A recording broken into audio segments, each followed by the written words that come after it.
I attended the trucker convoy in Ottawa for a few days, and then I was mainly back here in our world headquarters. But our team, I was very closely following the developments through our team. And I remember on our greatest day of deployment, there was one day, I don't know if you remember this, Efron, we had 17 different people in the field on one day. It was just incredible. We had so many reporters. That was our highest heights. In fact, I can't find that right now, but trust me, we did.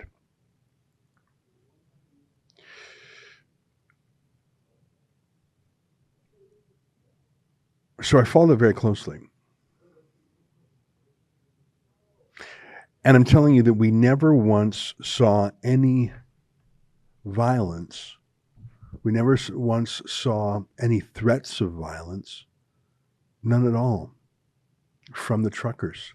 Not in Ottawa, not in Coutts, Alberta, not in Windsor, not in Langley, BC, not on the road, not in Toronto where you had trucks driving around. There was never a single act of violence or threat of violence. In fact, it was the opposite. But I want to show you that in just a couple of days, the Public Sector Government Workers Union is not only threatening people, but they are doing all the things that they condemn the truckers for doing. And there is no public response, no government response, no media response, no riot police response, no CSIS response.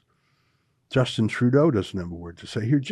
By the way, these videos are everywhere. I had a friend in Ottawa tell me that his wife's office was blockaded for 4 hours. She couldn't get into work by these PSAC people. Here, take a look at this video right here.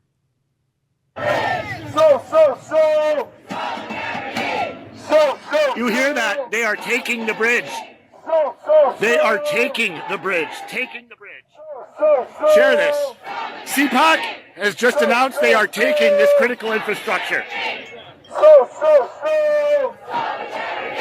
PSAC has just announced they are taking the bridge. They are taking the bridge. I quote, taking the bridge.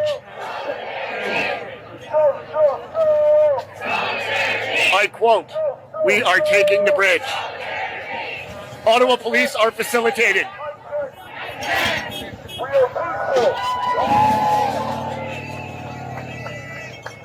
We are keeping this march safe. We are keeping this march safe. But we will be heard. By this government. We deserve fair wages. We deserve PSAC has taken the Portage Bridge.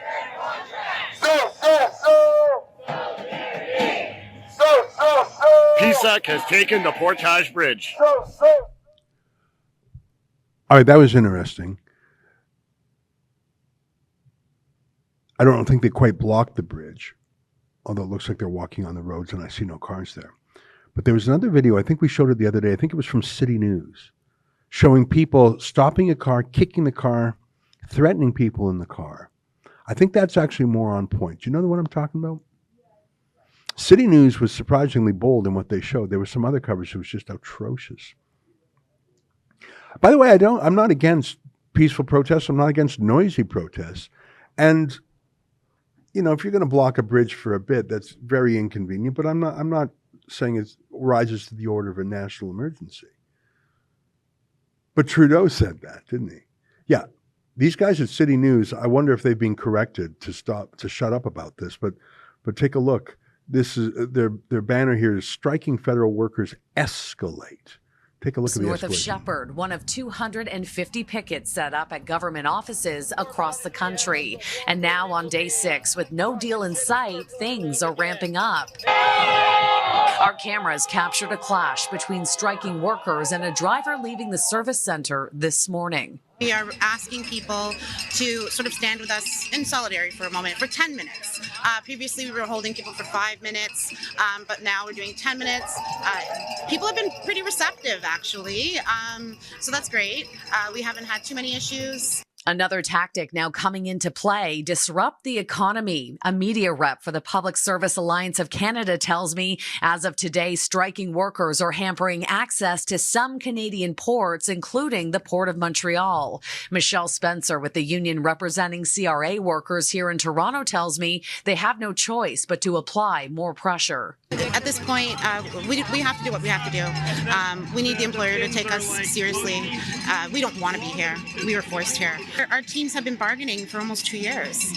We're always seem to be bargaining our contracts in arrears. You know, it'd be really nice to have a contract that's been negotiated and comes into place right after the other one expires, but that doesn't seem to be the case.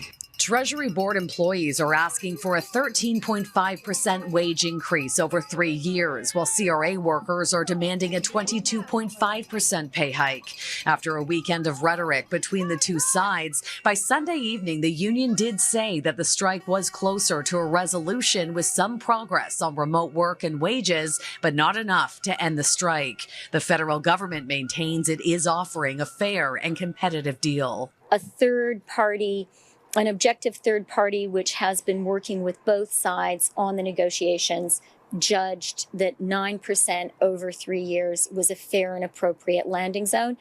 The federal government is there. That's what we are offering. I think that is fair and reasonable. But until the two sides can come to an agreement, federal workers are ready for the long haul. We've been through rain, hail, and sun today, so we've had almost every weather event you could think of, and it's not dampening their spirits. For more information on the impacts of this strike, head to our website, citynews.ca. In North York, Shauna Hunt, City News. We were only trapping them for 5 minutes. Now we're trapping them for 10, and we'll keep doing it until they finally capitulate. Did the truckers ever hold anyone falsely in prison for 5 minutes or 10 minutes? Did they ever kick vehicles or people just driving out of a building or stop a vehicle? And that was them. And since they, like a child with a tantrum, not getting what they want, they escalated it. Look at this story here about Canadian Forces base at Petawawa, 700 military members living on the base. They were locked down by these PSAC people. Imagine if the truckers did that. Take a look at this story. Heat to be restored at Garrison Petawawa during PSAC strike.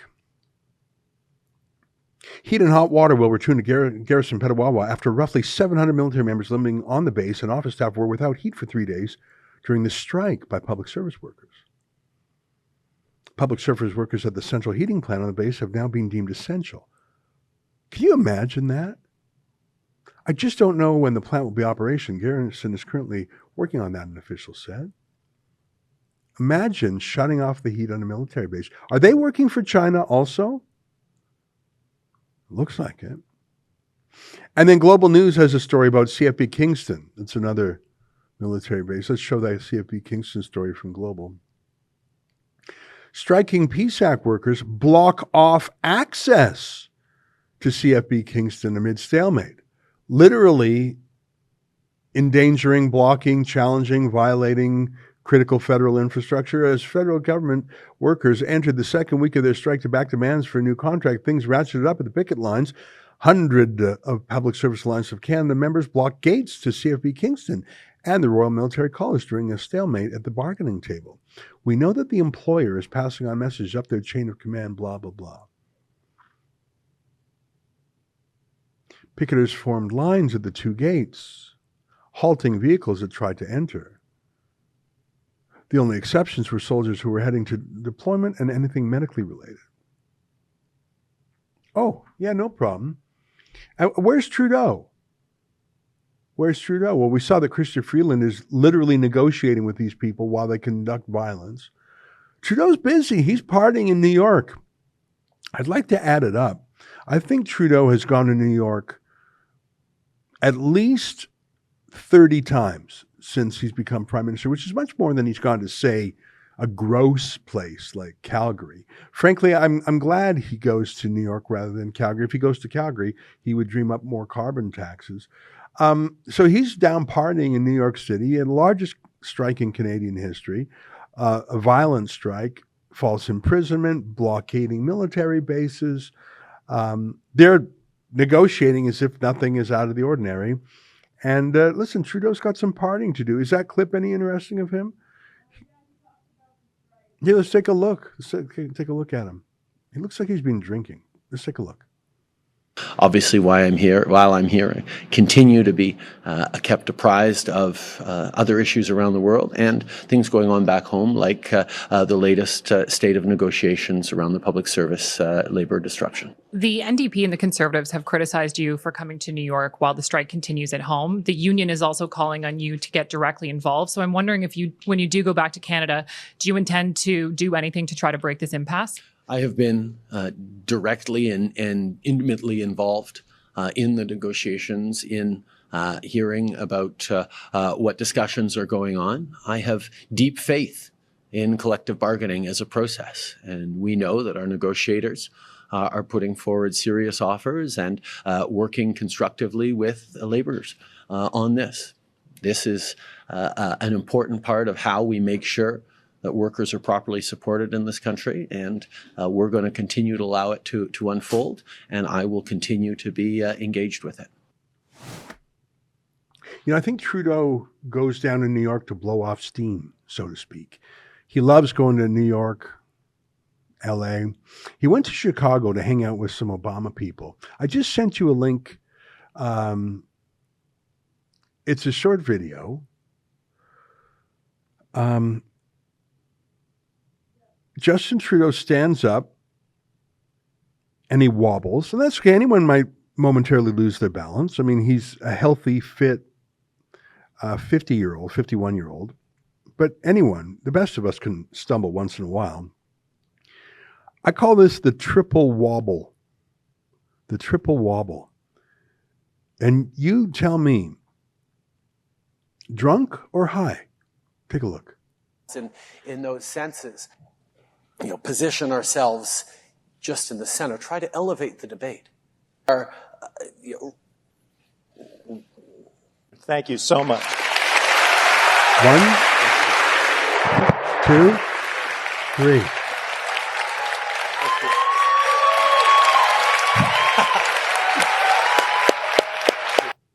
Now, when we go,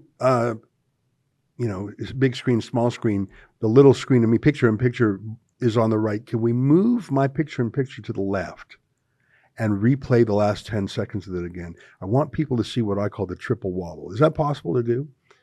You know, the picture-in-picture of me, it's just in the bottom right-hand side of the screen. I want people to see that triple. Yeah, exactly.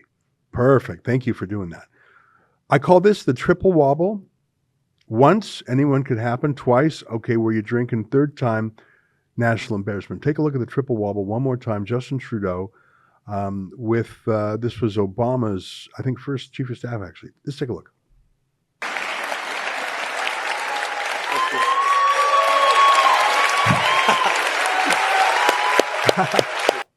Play it again, because we did the whole interaction, because I want to show all three wobbles. No problem. It's just, he's drunk. I'm sorry, he's drunk.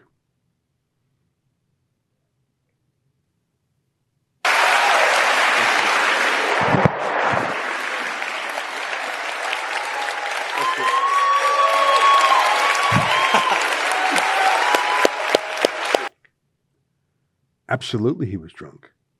This is a guy who spends tens of thousands of dollars per trip on wine and liquor in the flight.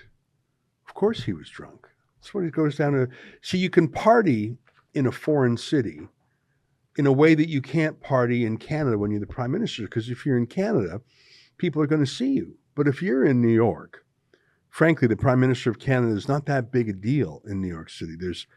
There's many more important people, many better known people. And if you're staying at a fancy hotel, they're used to some discretion.